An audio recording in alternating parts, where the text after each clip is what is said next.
Our next guest, one of 5 statewide winners with the Republican Party in the 2010 election cycle. Treasurer Schuller was happy as a clam in the private sector, making money, raising a family, enjoying himself. And as I understand it, he just saw that things needed help. Madison needed help. That the people of Wisconsin needed some principled leadership, so he stepped up, he ran, and he won. Let's welcome Treasurer Schuller.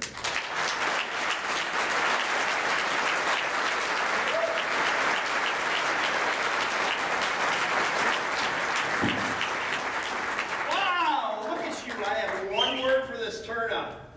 Awesome! Strong show of support for Wisconsin's own Governor Walker.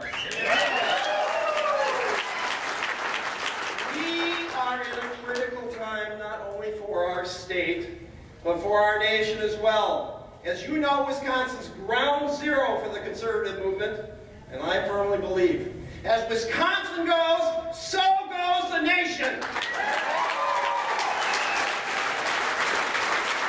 I am here with all of you today to stand strong and firm with Governor Walker.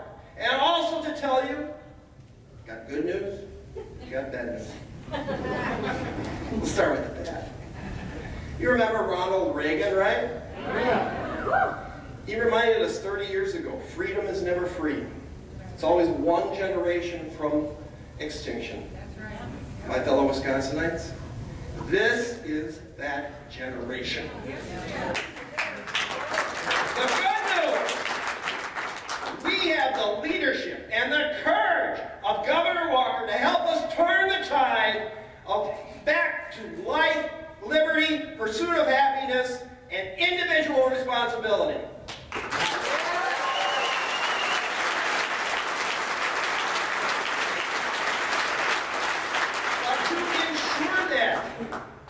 We need you.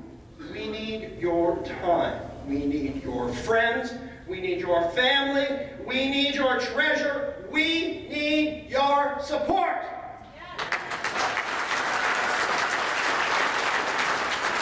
Now, what happened here in 2010 was merely the staging ground for the final struggle to rescue Lady Liberty.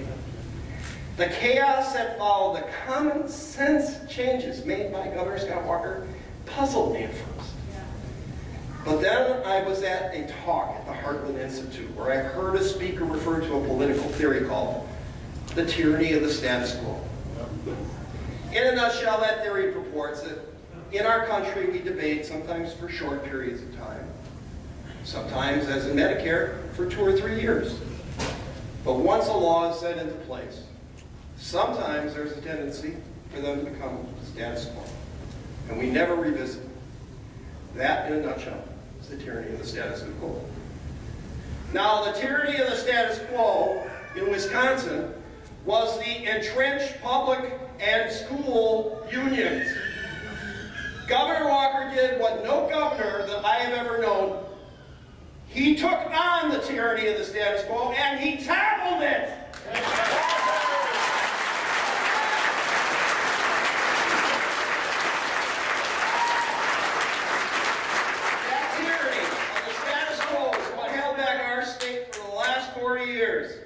Here in Wisconsin. You know, those unions have become so powerful, they had become akin to a 4th arm of government. Yes. No wonder Governor Doyle drove Wisconsin's budget into the ditch. Yes. He had 4 hands on the wheel. How do you drive it straight? Then came 2010, and we, the people of Wisconsin, said enough. Not only did we elect Scott Walker, we gave him majorities in both houses. And Governor Walker does what no governor had done before. He took on the tyranny. But as history has told us, tyrants do not give in very easily. They are by nature tenacious, and they do not go away without a fight. So we had chaos in Madison. As the tyrants called upon their troops to occupy Madison, We were the first occupied, did you know that? Shame on him. Now, things have died down at the Capitol, but the fight is continuing.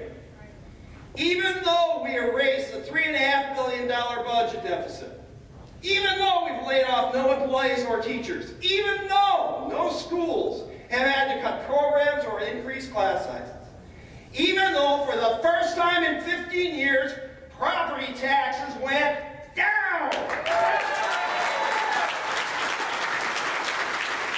Tyrants don't care. They don't care. They said recall. Let's regain the majority in the Senate. They failed.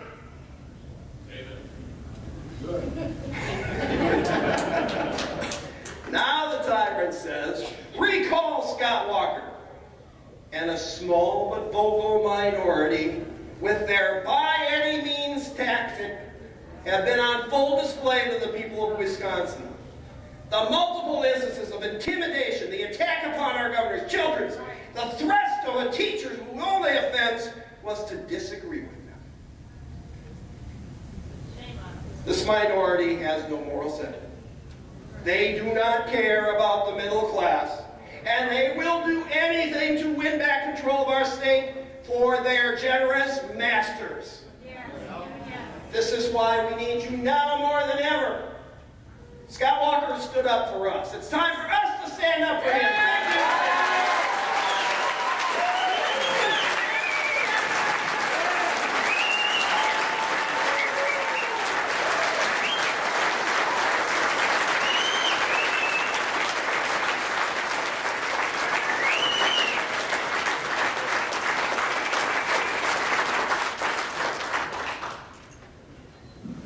You have no problem wondering why he won.